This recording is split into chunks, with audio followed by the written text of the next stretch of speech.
Welcome to the Productive Life podcast hosted by me, Megan Minns. This is the podcast for entrepreneurs who want to be more productive in their business and their personal life. Because as a business owner, your business and personal life are connected, and we can't talk about one without talking about the other. Each week, you'll learn about productivity, organization, personal development, self-care, business strategies, and more. And now, let's get started. Welcome to this episode of The Productive Life. I am so excited for today's episode. We are actually doing a very special Q&A Ask Megan episode. So if you're in our free Facebook community, Empowered Entrepreneurs, then you were able to submit some questions. We have a great variety of questions today, things like planning your week, hiring and delegating, how I plan my content, a lot about the content creation process, managing your business as well as your clients' business, and a lot of other great mindset related questions as well. So this should be a really good, helpful episode. And if you aren't in our free Facebook community, this is such a fun place to hang out. We are constantly doing live streams, sharing resources. My team is actually incredibly involved in the Facebook group as well. So when you join our free Facebook group, you get assigned one of my team members as your personal concierge to help you and support you however we can. So be sure to go to meganminns.com/community to join our free Facebook group. And I did also ask for questions on Instagram stories. So if you follow us on Instagram, that's a great place for us to hang out on Instagram stories or in the DMs. So be sure to follow me at Megan_Minns as well, in case we do another Q&A episode like this. Now, before we jump into the questions, I do want to let you know about a very special free 5-day live training that's kicking off July 13th.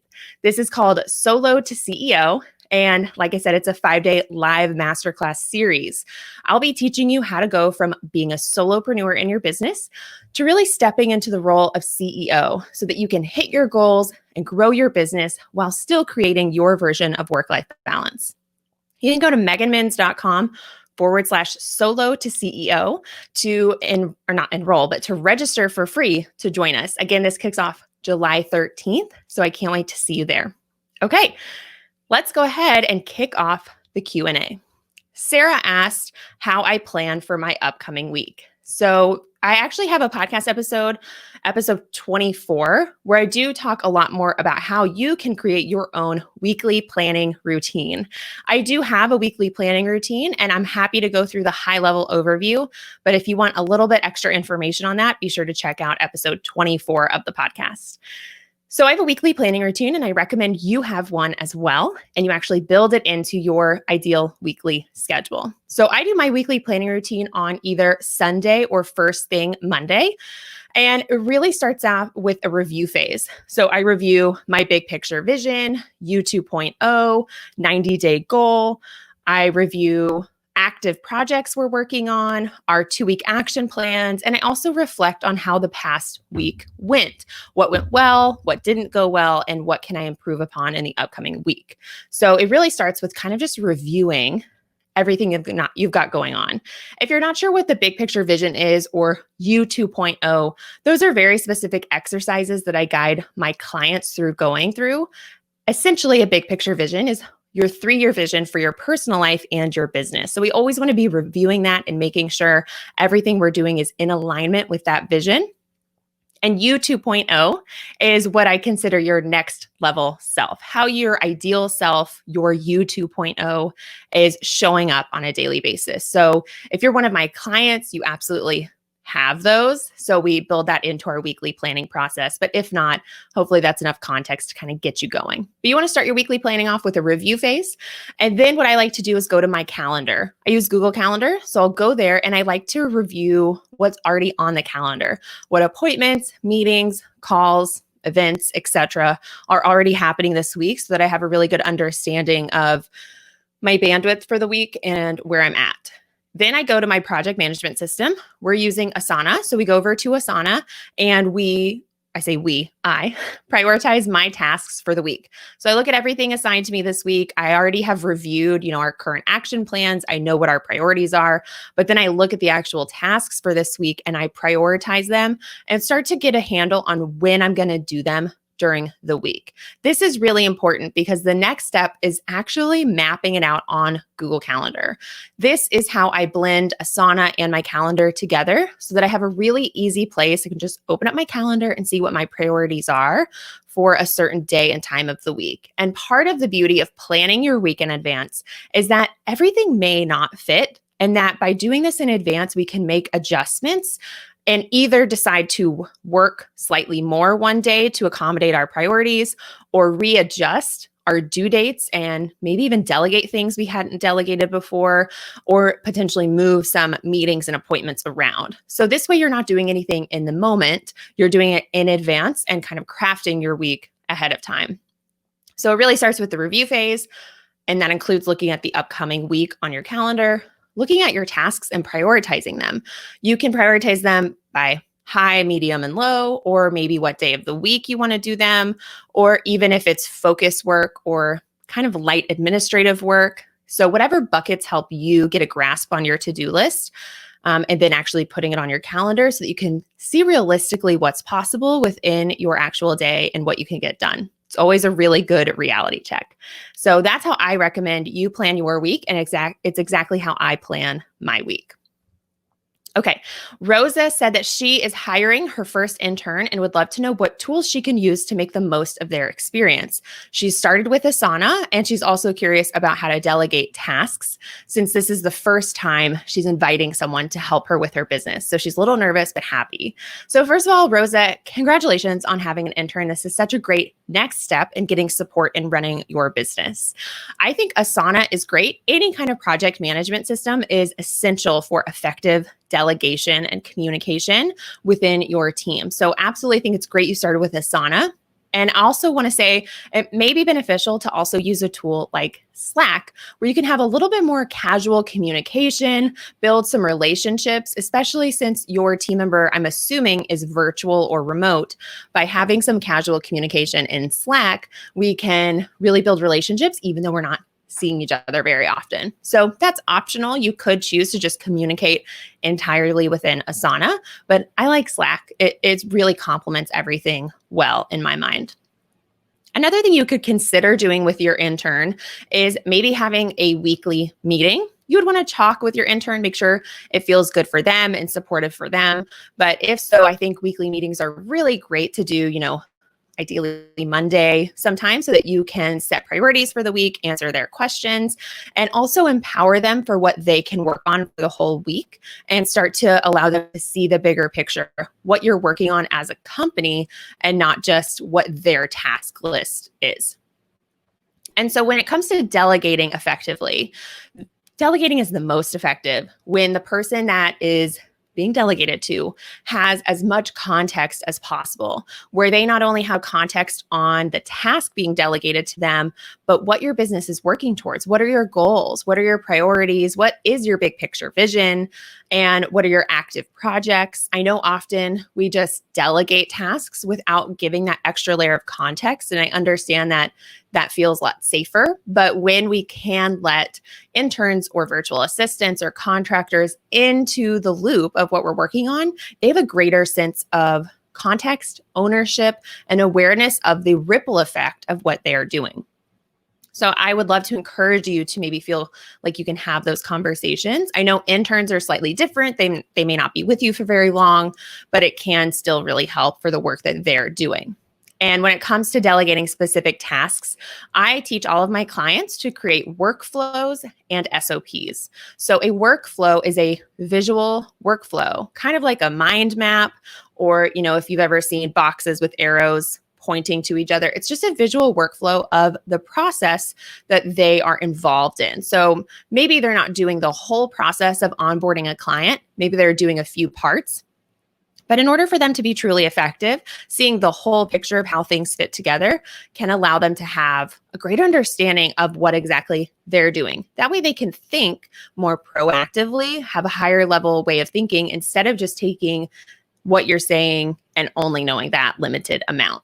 So I like teaching my clients to use a tool like Google Drawings or Whimsical to create these visual workflows so that you can just share that with your intern or team member and they can see exactly what's happening. And then I always recommend that you create SOPs or standard operating procedures for each individual task that you are delegating to another team member.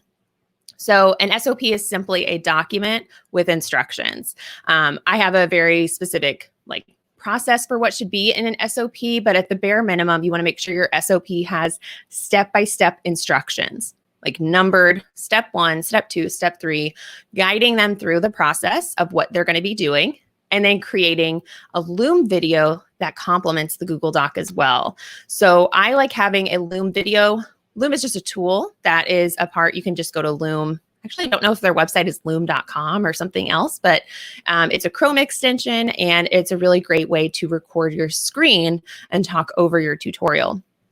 So I recommend having the step-by-step instructions as well as a Loom video or some type of video tutorial that can guide your intern through the process. Now, I know we're all really busy, so that can seem like a lot of work, but it's always worth it because the team member is going to be able to do a higher level of work, have a greater understanding. You won't have to micromanage, and they really don't have to take very long to create.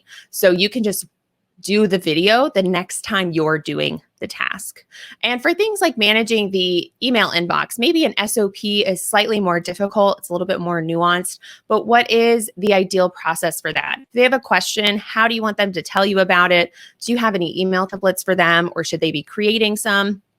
So there's still some process things we can think through that can make delegating really, really effective.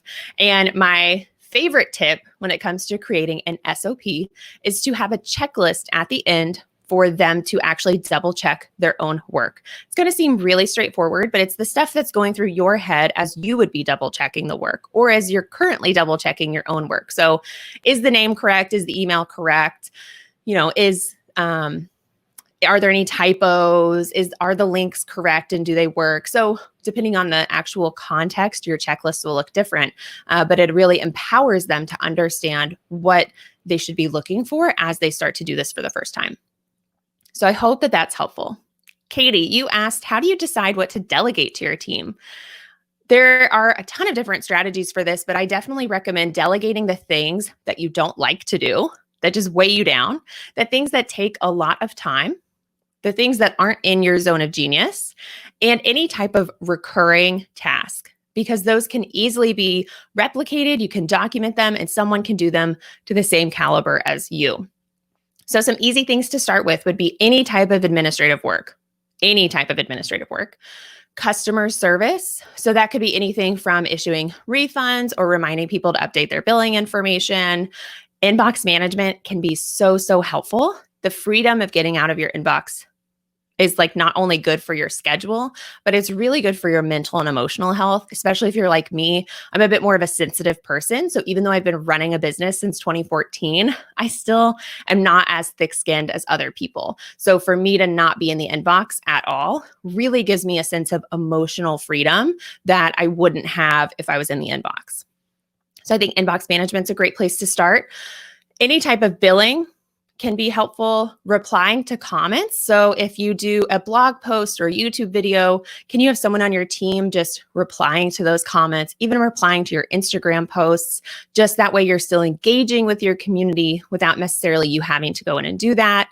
Sending invoices to clients or any type of onboarding and offboarding with clients. All of that is some great stuff to start delegating right off the bat to free you up to doing higher level work. Oh, and one other thing is content. We're going to be talking about content. We have a few questions about that, and delegating pieces of the content creation process are also incredibly freeing for your schedule because that is a recurring task that is largely administrative for the most part.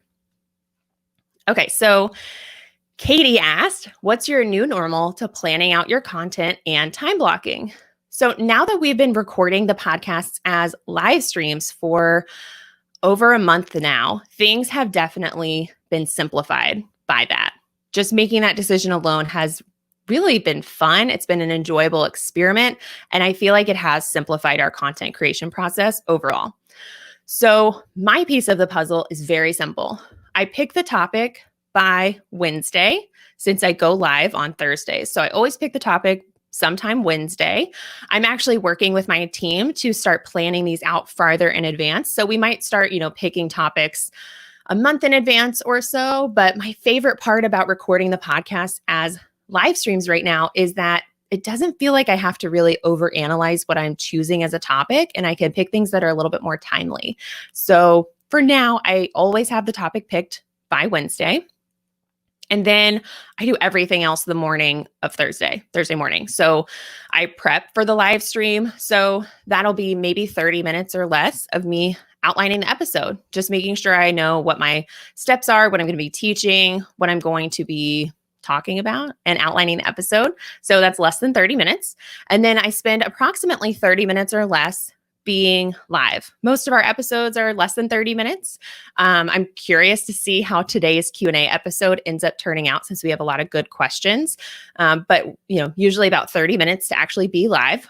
And then once I'm done with the live stream, I spend about 15 minutes, sometimes way less, writing the email for that episode. Since we do it as a live stream and it gets published as a YouTube video, blog post, podcast episode, and weekly newsletter about a week and a half later, it's really helpful for me right after I record it to go ahead and write the story part of the weekly newsletter that'll be going live. And that way I can pass that off to my team. So that's it. So on Thursday, I spend maybe 1 to 1.5 hours thinking about our content. So that's what Thursday morning is all about. I just have a block for that. And then I go live. I have a block to write the email. And then I'm done, and it gets completely passed off to my team member, Sam, who's our marketing assistant.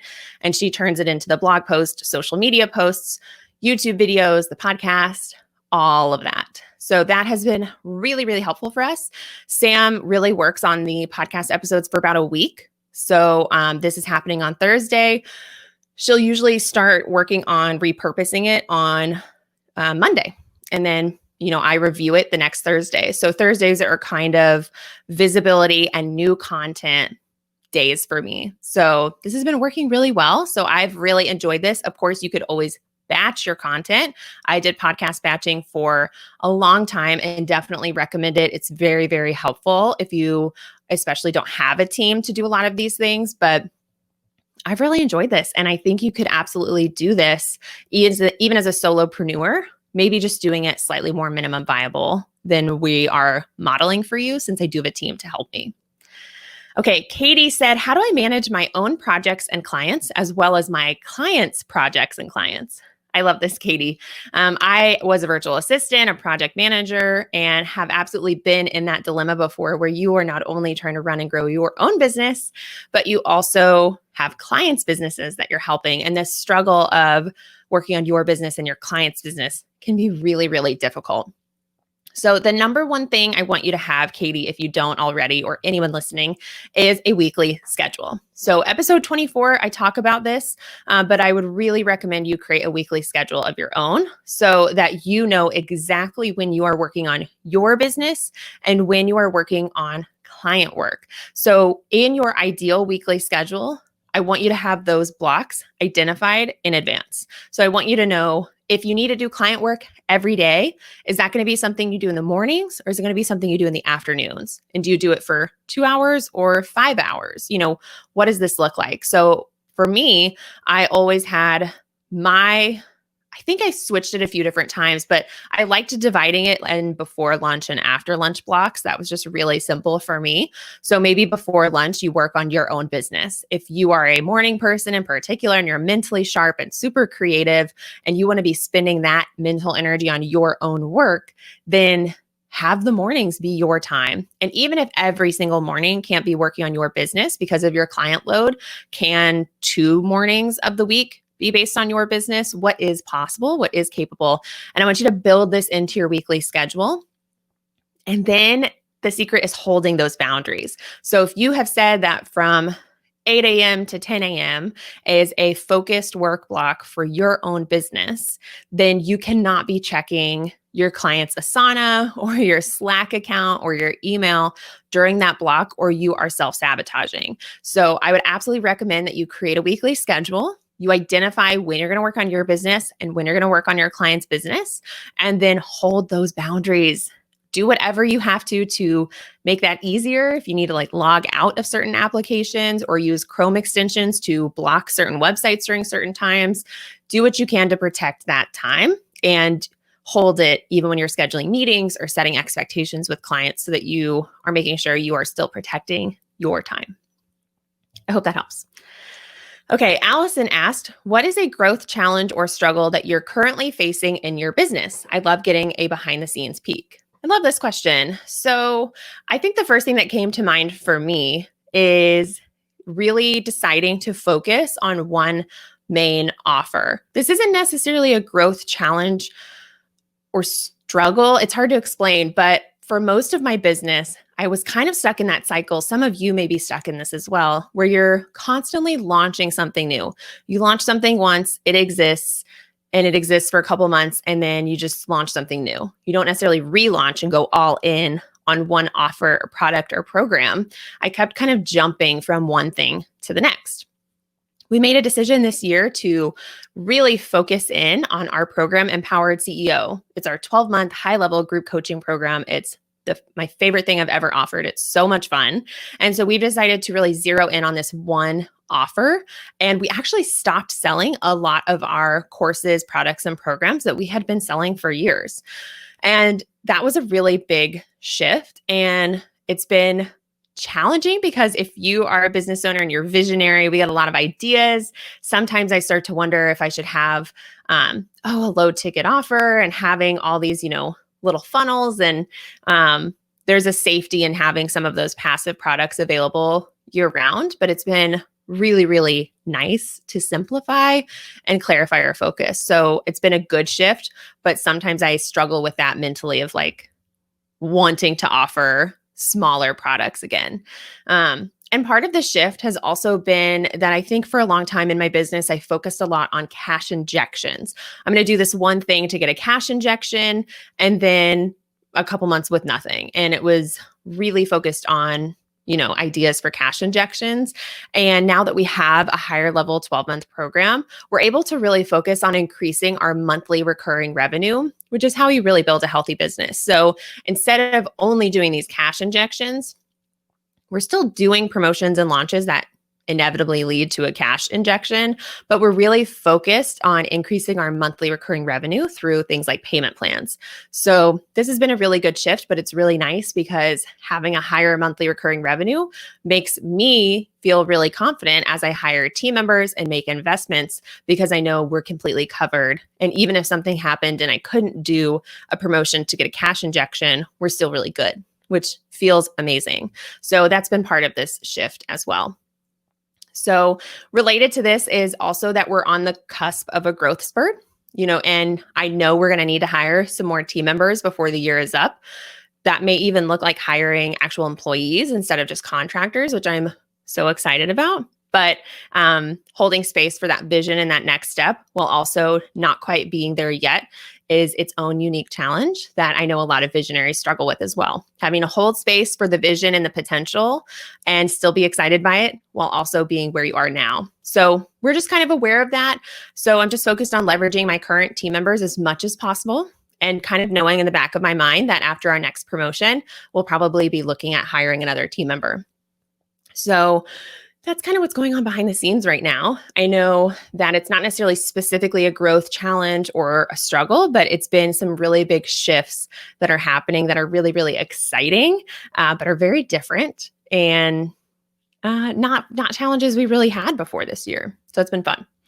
Allison also asked, now that you have a small team, what do you know now about hiring and having a team that you wish you knew then? I love this.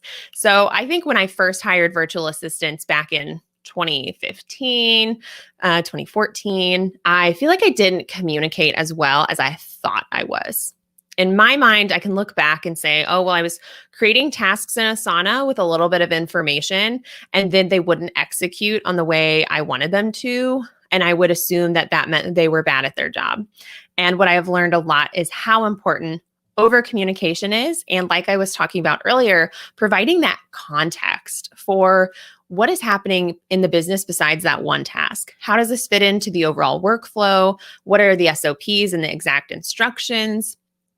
What are my goals, my big picture? So I really wasn't providing any of that context or any of that guided instructions or workflows back then. And it led to a lot of errors, which in hindsight makes sense. I wasn't really communicating. I wasn't really being a good leader. I was exclusively delegating a task, expecting perfection, and letting my own control issues get in the way. And then I would get in that cycle of being frustrated with my team member, which leads to other problems. So I feel sad about the way that that's how I was, but I know now that I had to go through that to learn how to be a better leader and manager. And now I can help other CEOs, other business owners work through that as well and come out on the other side as a really, really good leader, delegator, and manager instead of just assigning tasks and getting frustrated. I think having virtual assistants and contractors feel like they are a part of the decision-making process if they are able to own certain outcomes, and owning entire processes has also been a really big shift that I didn't know I could do back in the day. So just like I was saying when I was talking about our content process, it's made our team so much more efficient that there's a part of the content process that's me, and then it gets passed completely off to Sam, and she owns it from there. She does everything in the content process from there. And all I do is a little check-in before things get scheduled. And so I'm not having to necessarily micromanage, assign step-by-step, follow up, review at every single stopping point. I'm able to pass it off so Sam can own the process. I check in at the end, and then she schedules it. So allowing your virtual assistant to own bigger chunks of the process has been really effective as well, because they get to develop their own way of doing things. Sam has her own method for creating the podcast episodes and the YouTube videos that I wouldn't do myself, because we have different brains and different processes, but the outcome is what I want. And this is really important because as contractors, ultimately they do get to do things however they want. They're not our employees. And so we just want to make sure we get to the outcome we want. So that's been a really helpful lesson I've learned, is that letting them have decision-making power, owning outcomes, and truly owning bigger chunks of the process has been really, really helpful, and not necessarily feeling like I have to check in and review every single stopping point, because that really bottlenecks things. And then the last lesson I've learned about growing a team in my own business is that for the first time, I hired 2 virtual assistants at the same time who had different specializations in areas of, ownership, if you will.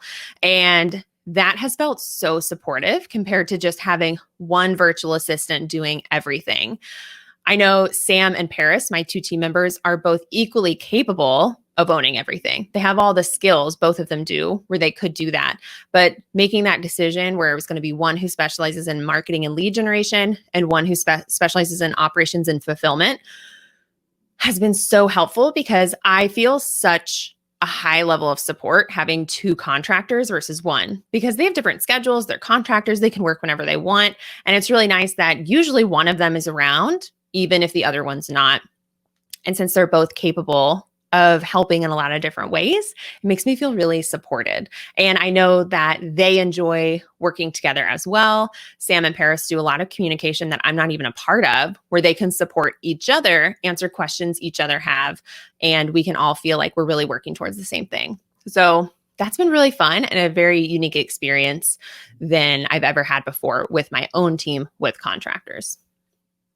Okay. Edgar asked, what is the first goal I need to tackle as I'm starting my business? I love this, Edgar. And the simplest answer is making money. I know when I started my business, I think I did everything but that. I was messing with my website. I was writing blog posts. I was posting on Instagram, and those things are great. But until you start making money, you're not a business, you're a hobby. And someone once told me that, and it broke my heart, but it was a good wake-up call that I needed. So the first goal you should tackle, Edgar, is how are you going to make money? What are you going to start with? And remember that your first offer doesn't have to be what you do forever. My very first offer was graphic design services, which I very quickly realized I didn't want to do for very long. But that's where I was, and I started. And then I learned and I pivoted into doing virtual assistant work. And then I pivoted into doing project management and elevating from there and increasing my prices and attracting higher level clients and developing courses. So it can be this really organic journey. I think nowadays there's so much information available, way more than there was in 2014 when I started my business, that it can really feel like you have all of the clarity on your end goal. And it feels really hard to just start, but just pick one way to start making money and start making money. And give yourself the permission to change what that looks like over time. But I want you to just get started. So Edgar, I'd decide what your first offer is. What is it? What's it priced at? Is it a service or a product? And launch that as soon as possible. And that way, as you grow your audience, you have an offer there for the people who are really into what you do. They can go ahead and start paying you, and you can start growing your business from there. Okay, Edgar also asked, when you were a solopreneur, what and how did you equip yourself when negative thoughts began to creep up? Things like, am I nuts? Is this the pipe dream? What do we do to really get through some of those rough days, weeks, and months as a solopreneur? So first of all, I want everyone to know that these types of doubts or limiting beliefs or fears are never going to go away as a business owner. They are just going to evolve and change. Now, hopefully that doesn't make you feel defeated. Instead, it should make you feel really empowered to learn how to work on your mindset so that you don't get stuck because of these limiting beliefs. I still have limiting beliefs all the time that pop up, a little negative thought, a little doubt, a little worry. And instead of just letting that stop me or dwelling in those, I have the tools to work through them, to reframe those, to bolster my mindset, to be more supportive. And I'm going to go through what those are in just a second. But I want you to know that our goal isn't necessarily like removing all limiting beliefs. It's learning how to work through them, overcome them, and foster supportive beliefs instead of only having these limiting beliefs. So mindset work is the key. If you've ever heard of mindset work, this is why people talk about it, because otherwise these limiting beliefs can easily stop you. So some of my favorite tips for building up your mindset are to actually go through an exercise of reframing your limiting beliefs and flipping them into supportive ones instead. So whatever the thought is like, this is a pipe dream. If that's a thought or a limiting belief that's popping up, that's obviously not supporting you in building your business. So what would be a really supportive belief instead? This is exactly what I'm meant to do. I am meant to be a business owner. I am a successful business owner. Those are just a few examples off the top of my head. So what I want you to do is have the negative belief, reframe it into a positive one. And this new positive belief can be an affirmation that you practice on a daily basis. You can have it on sticky notes. You can write it every single morning as a part of your morning routine and really surround yourself with these positive and supportive beliefs. And every time that limiting belief pops up again, we want to actually, like in the moment, counteract it, either verbally out loud or internally in your own head. So this is active work. It doesn't happen passively. Another thing you can do is what I mentioned earlier, the big picture vision exercise, getting clarity on where you want to go 3 years from now, where you want your business to be, your personal life, not even just surface level stuff, but how does it feel to show up and work? What are you doing? Having that vision can be really inspiring because it allows you to really know that you're doing this for a reason. You're doing it to achieve that vision, not just to make money. And then journaling is my favorite tip and trick. I journal every single morning. I journal anytime I'm stuck or see resistance. Anytime I'm dealing with limiting beliefs, I do some journaling. And I stream of consciousness, whatever is in my head, and I work through that. And it is so, so powerful. So these are some of my favorite tips for bolstering your mindset. And I do have quite a few podcast episodes that I'm going to recommend to you and anyone else who kind of struggles with this as well that can be really helpful. So I'm going to list out like 5. So episode 26 is where I talk all about how to journal for productivity, clarity, and self-awareness. If you want to know more about journaling, check out episode 26.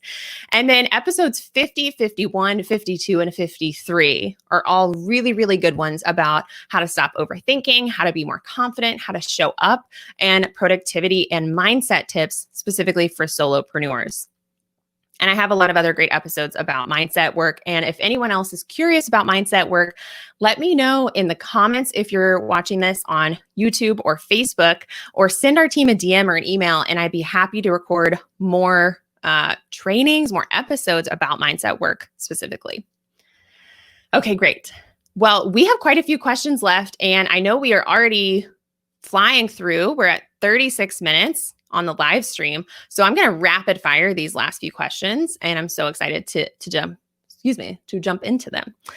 Okay, Amatola, apologies if I said your name wrong. Please feel free to correct me. You said you're a productive person looking to reach people and how to be more productive as well. So how do you do that? So the first thing when it comes to attracting your ideal client, regardless of the niche, is to start creating content on that niche. So whether that's live streams, podcast episodes, blog posts, Instagram content, you can choose the medium and the platform, but you really need to start creating some type of educational, inspirational content around that niche so that people know you know what you're talking about.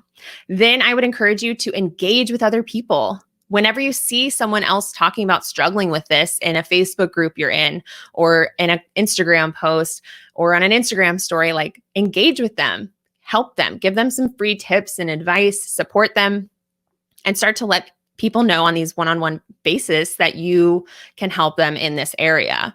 And then you want to make sure that you do some type of, you could do a guest training in someone's program about this. You could ask to get on podcasts to talk about this topic. You could kind of tap into other audiences that way.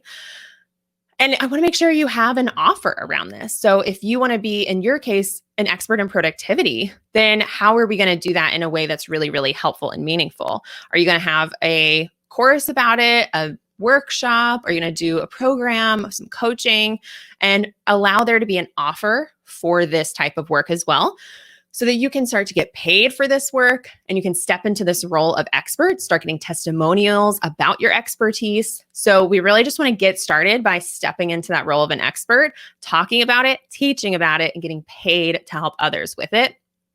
By doing those things, you will start to gradually attract your ideal audience, and it will build up over time as people share your resources, refer people to you, and you organically start to build your community. Hopefully that helps. Okay, Kimberly, you said, should I purchase a website theme with e-commerce capability if that's a future vision? Kimberly, this is a great question. I use Squarespace, which does have a commerce option. You might be talking about WordPress as well, where you can buy e-commerce plugins. I don't sell through my website. I don't sell through Squarespace. I was originally selling through ThriveCart, and then we recently migrated to Kartra. So I don't have a lot of advice specifically on where to go with this. But what I would love to say based on this question, Kimberly, is I don't want selling to be something that's in your future vision. I want you to start selling ASAP. Like I was talking about earlier, we want to start making money as a business. So even if it's not our ideal offer, it doesn't have to be our signature program, our signature course. It can just be step one in that direction. I want you to start making money sooner rather than later.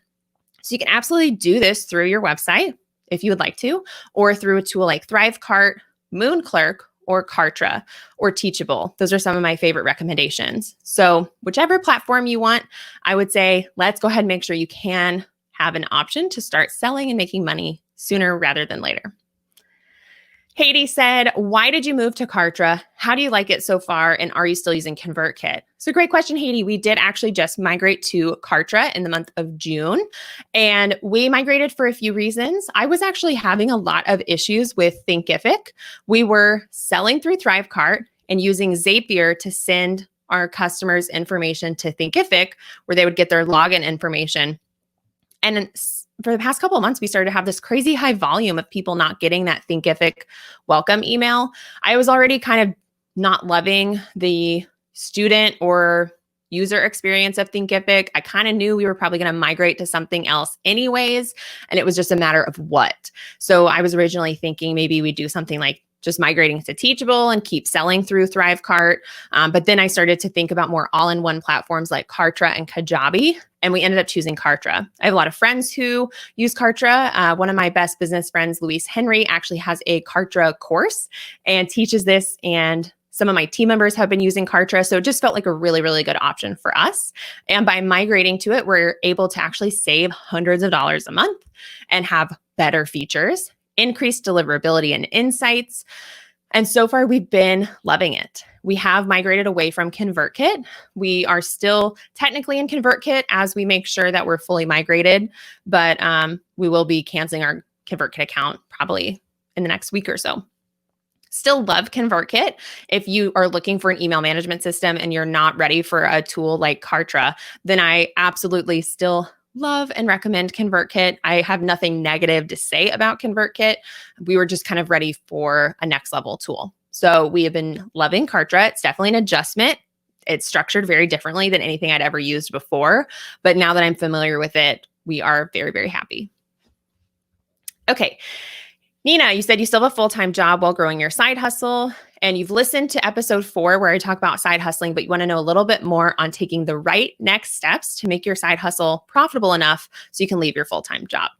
Okay, Nina, well, you definitely want to make a plan. So how much money do you need to have in order to leave? Whether this is money in savings or just the amount of money you're making on a monthly basis, or how you're going to make it once you quit. So a lot of different approaches. People have different comfort levels with that, but having some clarity on the financial side is key.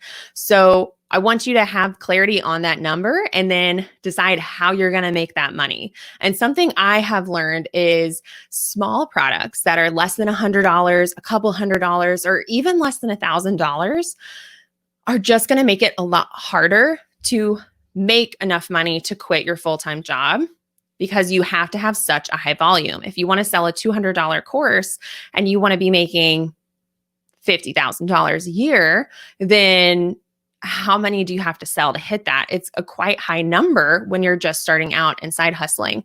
Whereas when you're doing a service where you can charge multiple thousands of dollars for a service, you need less clients to get the same amount of money, or a higher ticket offer, higher ticket coaching or programs can be a really great way to start making more money with less of a volume issue. So I would recommend getting out of the trap of low priced products if you're really determined to leave your full-time job as quickly as possible. You don't have to stop selling your low price products that already exist, but how can you be making several $1,000s for each client instead of several $100s? And I'd like for you to map out what your options are there. See how many clients you need, and then make a plan for the next 90 days for how many clients you're going to get at what price point to start getting you closer. Maybe you can't quit fully in the next 90 days, but how close can you get in the next 90 days? And let's set some really clear goals and action plans around that so that you can start taking steps in that direction. Hopefully that helps.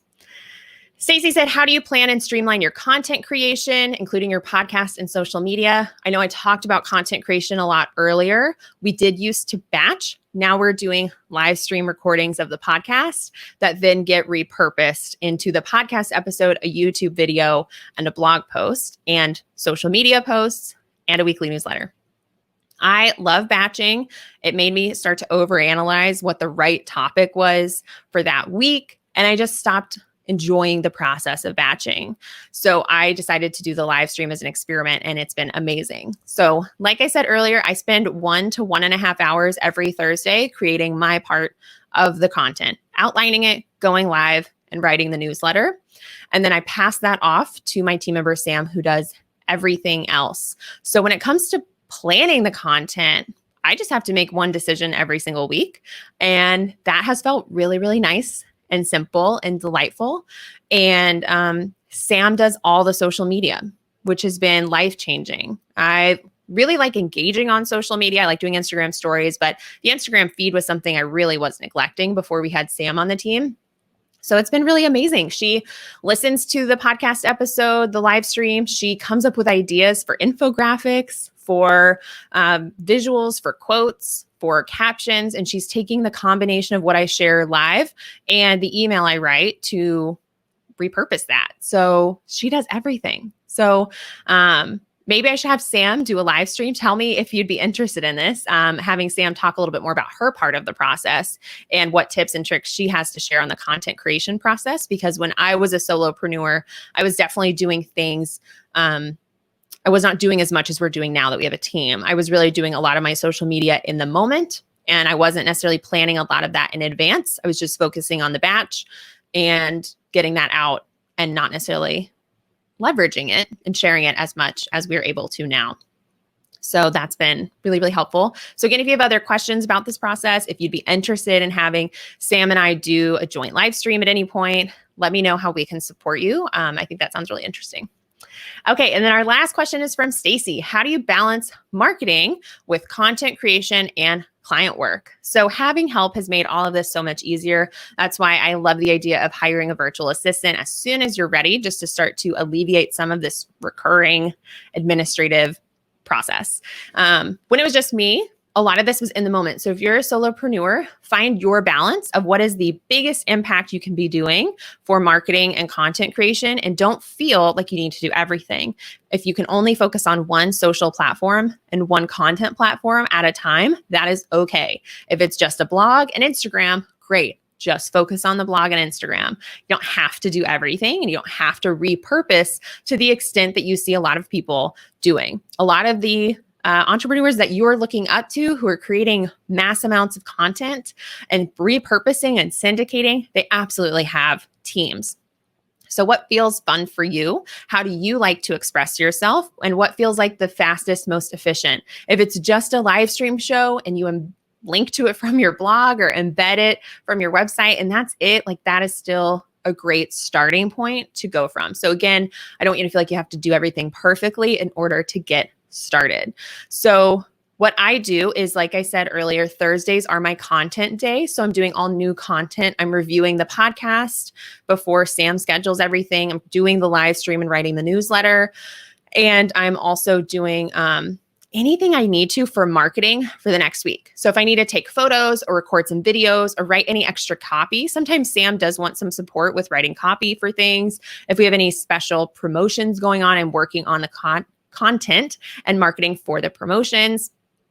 And I also do visibility on Thursday. So if I'm ever doing a guest expert training or anything like that, I schedule those on Thursdays or interviews. So that way, all of my content creation and marketing that I have a role in is happening on Thursdays. My team is doing marketing and content outside of just Thursday, but for me, it's just Thursday. And then I do client work. I spend way more time on client work than anything else because that's our focus right now. And since I have a team to help me, I'm really making sure that my empowered CEO clients and my private coaching clients feel super supported. So Tuesday morning, Wednesday morning, and sometimes Thursdays, depending on how much, I'm always working on client work. Wednesdays are all clients all day long. I'm doing a lot of coaching calls. So it's kind of just all built into that weekly schedule. I know exactly when I'm doing focused work, when I'm doing administrative work, when I'm doing client work, when I'm doing project work, when I'm doing marketing. And I'm always reevaluating this schedule every 90 days based on our current priorities and how I'm feeling and what shifts I want to make. So this is always evolving.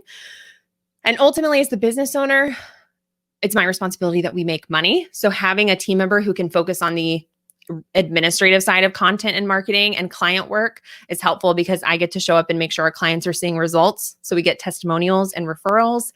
And also I just want my clients to have good results. And I can show up on Instagram stories. I can have discovery calls and I can do things that really help move the business forward. So hopefully that helps give you a little insight on how we balance everything. It really boils down to a weekly schedule and having a clear plan in place on when I'm going to do my parts of the puzzle and continuing to delegate more. And when I can't delegate, figuring out ways to simplify and streamline instead. So this was so much fun. This episode definitely went a little longer than our typical episode, but I hope you enjoyed this Q&A, this Ask Megan. If you did, I'd love to hear from you. If you're interested in us doing this more often, I would be more than happy to do this more often than once a year, like I have been. And I just want to let you know about 3 different ways that we would love to support you in your business. So we have a free masterclass starting July 13th. It's free. It's called Solo to CEO, and it's a 5-day live masterclass series where we're going to teach you how to go from being a solopreneur to stepping into the role of CEO so that you can hit your goals, grow your business, and still have work-life balance. You can go to meganminns.com/solo to CEO to register for free and join us now. And you can also join us in our free Facebook community. So this is where our team wants to support you. So you can post questions like this anytime, and our team will help support you. You can participate in these live streams every single Thursday, and it's really our new hub. So it's called Empowered Entrepreneurs, and you can join us at meganmins.com/community. And if you're interested in working with me and my team directly on really stepping into the role of CEO, growing your business, hitting those big revenue goals, mastering your mindset, building your team, and just growing your business the way you want to, then our program, Empowered CEO, sounds like a good fit for you. This is our high-level 12-month group coaching program that includes weekly Zoom coaching calls where questions like this and strategy for your business and personalized feedback happen live. It is our favorite day of the week. I hear from my clients every week that it's their favorite day of the week too. So we do weekly live Zoom coaching calls with me and my team. We also do bonus trainings. We're actually doing one the day I'm recording this. We're doing a 90-day planning power hour together where we're going to leave that workshop with our 90-day goals set in place for the next quarter. We do guest expert trainings and so much more. If this seems like the kind of support you're looking for, you can go to meganmins.com/CEO to learn more and even book a discovery call with me so I can let you know if this is a good fit for you. And I just want to let you know the price of Empowered CEO is going up in July. So if you have been thinking about joining, I want you to know that now is a great time to book a discovery call, talk to me, and we'll be happy to let you know if it's a good fit before that price increases. Thank you again so much for joining me live. If you're here with me on Facebook, if you're watching the replay, please let us know what you thought. If you have any other questions, feedback, if you loved it, it would mean so much to us if you would share and leave a review on iTunes specifically so that this podcast can get exposed to other people who might benefit from it. So thank you again so much. Join me next Thursday on Facebook. If you want to join us live for these live streams, you can go to meganmins.com/Facebook and you'll be able to hang out with me live while I record the next episode. Otherwise, I hope you have a great rest of your day and I will see you in the next episode. Thank you for listening to the Productive Life Podcast. If you enjoyed today's episode, it would mean so much to me if you would share your biggest takeaway on your Instagram stories or wherever you hang out. This helps me understand what you find the most helpful so that I can make more episodes and resources like this. If this podcast has helped you at all, please take just 1 minute to leave a review on iTunes so that we can help spread the word about the Productive Life Podcast with others who may enjoy it. And last but not least, don't forget to subscribe to the podcast to get the latest episodes sent to you directly. To learn how to work with me one-on-one or get instant access to freebies, trainings, templates, workshops, and more, be sure to go to meganmins.com right now. I'll see you in the next episode.